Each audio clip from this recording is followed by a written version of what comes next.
ဖြစ်ခဲ့တာတွေနဲ့ပတ်သက်ပြီးတော့စိတ်ထဲမှာဘာအကုသိုလ်မှမဖြစ်စေနဲ့တဲ့စိတ်ကိုတန့်ရှင်းအောင်တုတ်တင်ပလိုက်တဲ့ပြီးခဲ့ပြီးသားတွေကဘာမှရှိတော့တာမဟုတ်အဲ့ဒီဘာမှမရှိတော့တဲ့အရာတွေကကိုယ့်ရဲ့စိတ်ကိုမှွေနှောက်ခြောက်ချားပြီးတော့မနေစေနဲ့နော်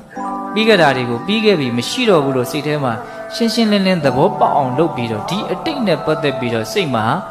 အကုသိုလ်အညစ်အကြေးမတင်အောင်တနည်းအားဖြင့်တင်ခဲ့မယ်ဆိုရင်လည်းတန့်ရှင်းသွားအောင်စေကြောတုတ်တင်ပြလိုက်တယ်ယံပုပ္ပေတံဝိသောတေဟိပစ္စာတိမာဟုကိစ္စနံဟောမရောက်သေးတဲ့အနာဂတ်နဲ့ပတ်သက်ပြီးတော့လည်းပဲဘုန်းဘုန်းတို့မှာကြောင်းကြခြင်းတောင့်တခြင်းတွေနဲ့ပူနေလောင်နေကြရတာတွေမရှိဘူးလား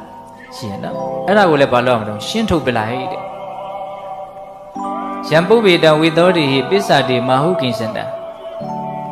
လောလောဆယ်အခုပြစ္ဆုတ်ပံအခိုက်အတန့်မှာဖြစ်နေတဲ့အရာတွေနဲ့ပတ်သက်ပြီးတော့လည်းပဲနည်းနည်းလေးမှစိတ်ထဲမှာမစွဲလန်းအောင်နေတဲ့ဒါတွေလည်းပဲဖြစ်ပေါ်လာတဲ့ပျောက်ကွယ်သွားတယ်လို့သူတို့ရဲ့အနိစ္စအချက်သူတို့ရဲ့သဘာဝတက်တက်ဖြစ်ပေါ်နေမှုကိုနားလည်အောင်လုပ်ပြီးတော့အခုလောလောဆယ်ဖြစ်နေတဲ့အရာနဲ့ပတ်သက်ပြီးတော့လည်းပဲမစွဲယူနဲ့မစွဲလန်းနဲ့မေ့စေစေတော့ဂဟိတတိနော်ဒါဟာငါဟာပဲဒါဟာငါပဲအဲ့လိုမရှိတဲ့အရာတွေမပါတဲ့အရာတွေကိုမှားမှားယွင်းယွင်းရှောက်ပြီးတော့စွဲလန်းမနေနဲ့